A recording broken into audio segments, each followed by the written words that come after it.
कौन पतवा चाकर चाकर, कौन पतवा पातर पातर।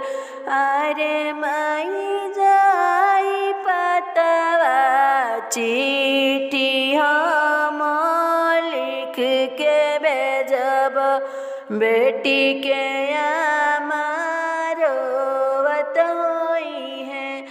अरे माई जाई पतवा चिट्ठिया हम लिख के भेजब, बेटी के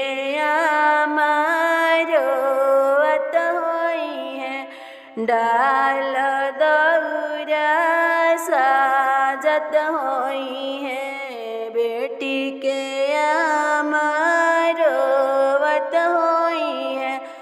पान पतवा चाकर चाकर, आम के पतवा पातर पातर।